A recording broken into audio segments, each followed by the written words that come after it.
anak-anak, apa kabar hari ini? Semoga kalian tetap sehat dan bisa menerima pelajaran pada hari ini dengan baik.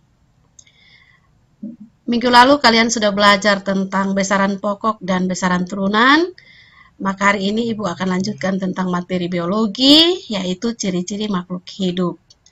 Ibu ingatkan anak-anak untuk segera absen online di grup di daftar hadir, dan juga Ibu mengajak anak-anak untuk kita berteduh diri dan berdoa sebelum memulai kegiatan pembelajaran pada hari ini. Kita berdoa mulai.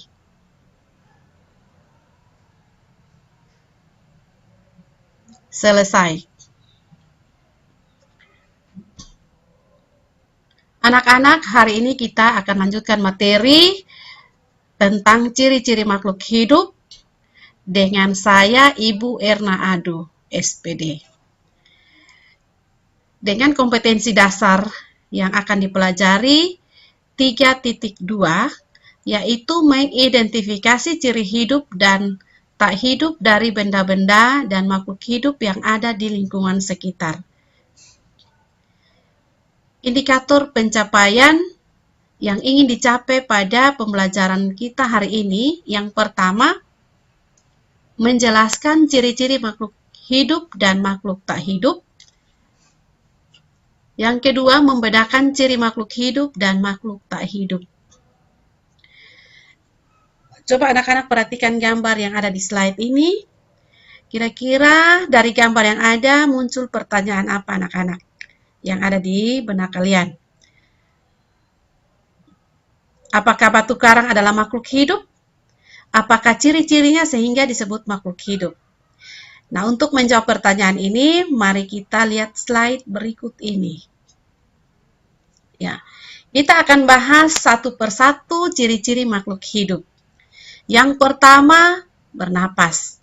Bernapas atau dalam istilah biologi disebut dengan respirasi, itu adalah proses mengambil oksigen dari lingkungan dan mengeluarkan gas karbon dioksida dari tubuh. Oksigen digunakan untuk mengubah zat makanan menjadi energi secara kimiawi. Nah, energi yang dihasilkan dipakai untuk berbagai aktivitas tubuh. Nah, proses pembakaran zat makanan yang terjadi di dalam tubuh dapat dilihat pada skema berikut. Zat makanan tambah dengan oksigen akan menghasilkan energi tambah karbon dioksida dan uap air. Anak-anak bisa lihat alat pernapasan manusia dan hewan pada slide ini. Manusia bernapas dengan paru-paru, ikan bernapas dengan insang, kecuali ikan lumba-lumba dan ikan paus. Nah, alat pernapasan pada tumbuhan, anak-anak bisa lihat ini stomata atau mulut daun. Jadi alat pernapasan pada tumbuhan melalui stomata atau mulut daun ya anak-anak. Stomata ini ada di daun. Sedangkan pada tumbuhan tiga tinggi, pada kulit batang dan akar tumbuhan juga terdapat lentisel sebagai alat pernapasan. Ciri yang kedua adalah bergerak. Makhluk hidup dikatakan bergerak apabila mengalami perubahan posisi tubuh atau bagian tubuh. Nah, gerak pada makhluk hidup dibagi atas dua, yaitu gerak aktif dan gerak pasif. Sekarang kita lihat tentang gerak aktif. Yang termasuk gerak aktif atau yang melakukan gerak aktif adalah manusia dan hewan. Kenapa? Karena manusia dan hewan bergerak bebas atau dapat berpindah tempat dan pergerakannya berlangsung dengan cepat dan dilihat dengan jelas.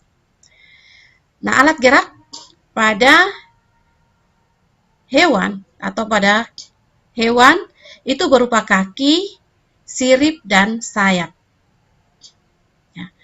Anak-anak bisa lihat di slide ini pergerakan pada manusia dan hewan. Alat gerak manusia itu kaki bisa dipakai untuk berjalan dan berlari. Burung, sayap pakai untuk terbang. Ikan, siripnya dipakai untuk berenang. Yang kedua adalah alat gerak pasif. Yang Yang melakukan gerak pasif adalah tumbuhan, karena gerakan yang dilakukan oleh tumbuhan tidak dapat diamati secara langsung. Nah, gerak pada tumbuhan hanya dilakukan oleh bagian tubuh tertentu saja, misalnya ujung batang, ujung akar, dan bunga. Nah, gerak sebagian tubuh tumbuhan disebabkan oleh adanya gaya tarik bumi atau gerak geotropi dan juga oleh cahaya matahari atau disebut dengan gerak fototropi. Anak-anak bisa lihat ini di gambar contoh pergerakan pada tumbuhan. Ya. Ciri yang ketiga adalah memerlukan makan. Makanan dan air merupakan kebutuhan bagi semua makhluk hidup.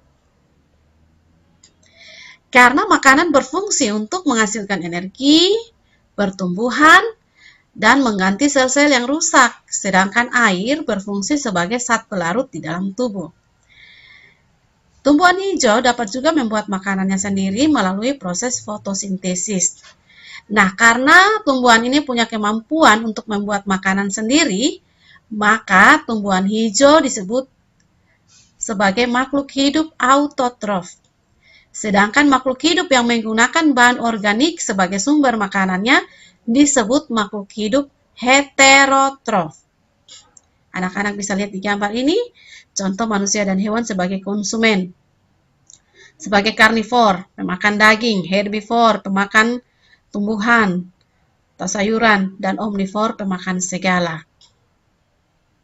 Ciri keempat, tumbuh dan berkembang. Kita bahas duluan tentang pertumbuhan.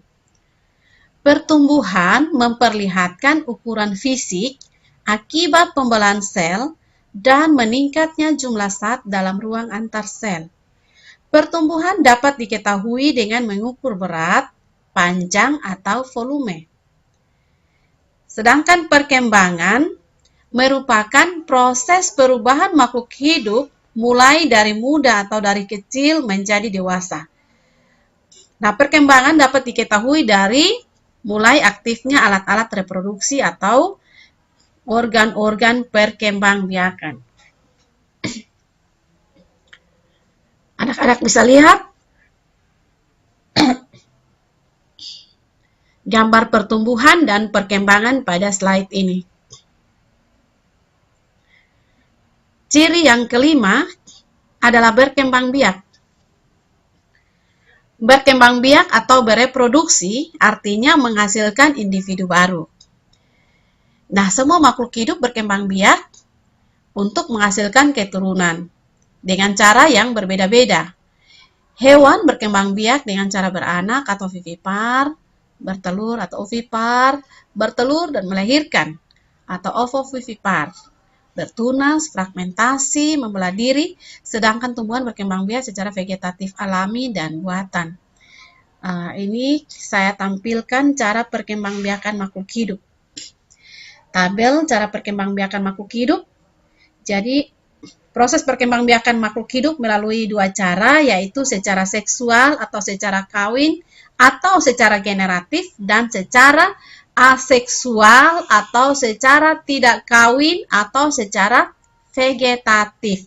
Vegetatif ini dibagi lagi menjadi vegetatif alami dan vegetatif buatan.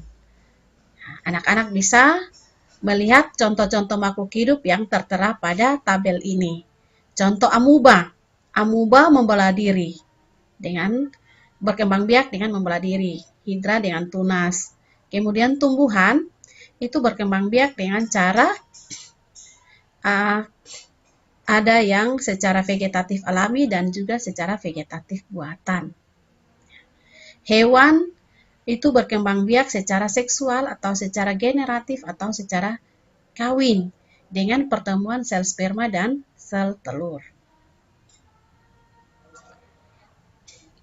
Ciri yang berikut adalah peka terhadap rangsang atau iritabilitas. Apa yang dimaksud dengan iritabilitas, anak-anak? Iritabilitas adalah kemampuan makhluk hidup untuk menerima dan menanggapi rangsang atau respons. Alat penerima rangsang pada manusia dan hewan dapat berupa panca indera. Nah, rangsang tersebut dapat berupa cahaya, bunyi, bau, rasa, ataupun sentuhan. Nah, kalau tumbuhan tidak mempunyai alat indera, tetapi dapat juga peka terhadap rangsang. Misalnya, tumbuhan putri malu akan menguncup daunnya bila disentuh.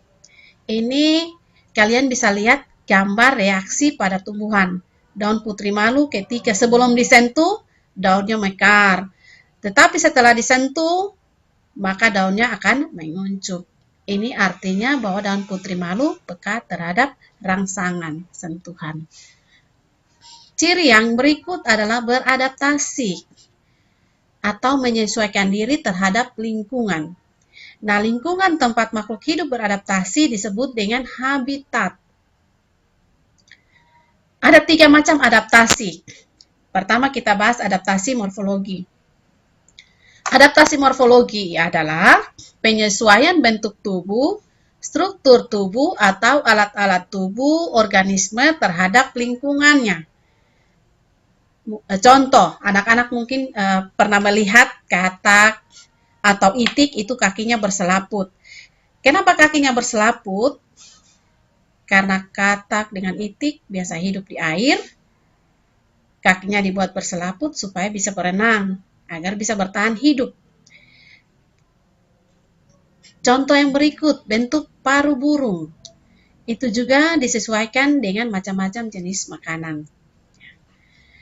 Yang kedua, adaptasi fisiologi. Apa itu adaptasi fisiologi, anak-anak? Adaptasi fisiologi adalah penyesuaian fungsi alat-alat tubuh organisme terhadap lingkungannya. Contoh, kita akan berkeringat saat cuaca panas atau pada saat dingin. Itu orang akan cenderung lebih banyak mengeluarkan urin. Ya. Yang ketiga, adaptasi tingkah laku. Yang dimaksud dengan adaptasi tingkah laku adalah penyesuaian organisme terhadap lingkungan dalam bentuk tingkah laku. Anak-anak pasti pernah melihat pohon jati. Pohon jati pada musim kemarau itu daunnya gugur semua.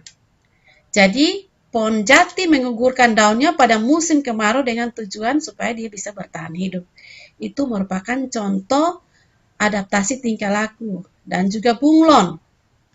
Bunglon itu melakukan mimikri, yaitu mengubah-ubah warna kulitnya sesuai warna lingkungan atau tempat di mana dia hinggap atau berada. Ciri yang berikut adalah mengeluarkan zat sisa atau ekskresi.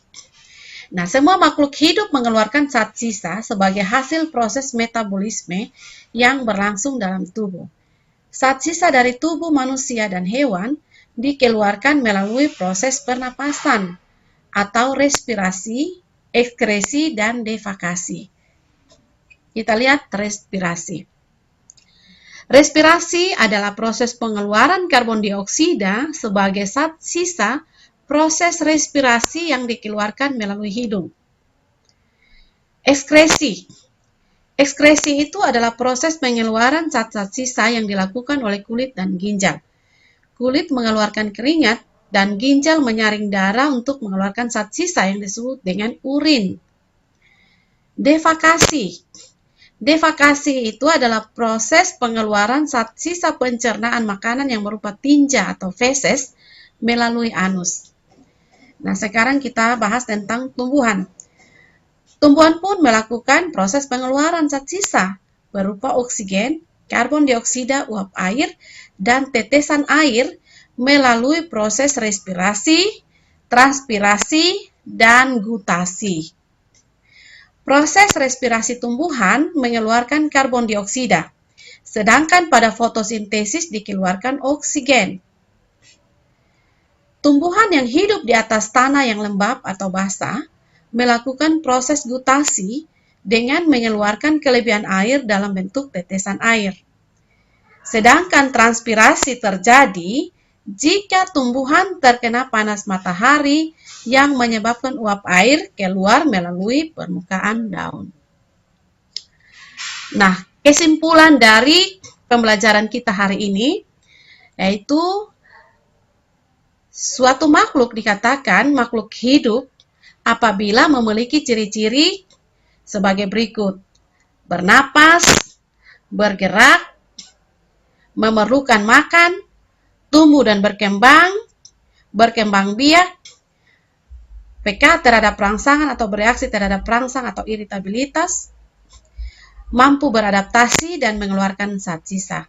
Nah, kalau makhluk hidup tersebut bukan makhluk hidup atau dia merupakan benda mati, maka dia tidak akan memiliki ciri-ciri seperti yang disebutkan tadi. Jadi beda.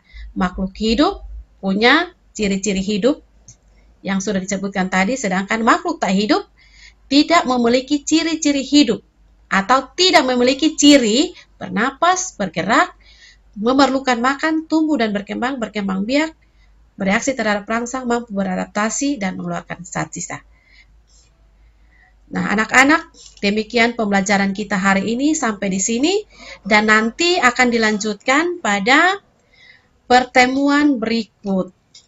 Nanti kita pertemuan berikut akan belajar tentang klasifikasi makhluk hidup. Sekian dan terima kasih. Salam sehat.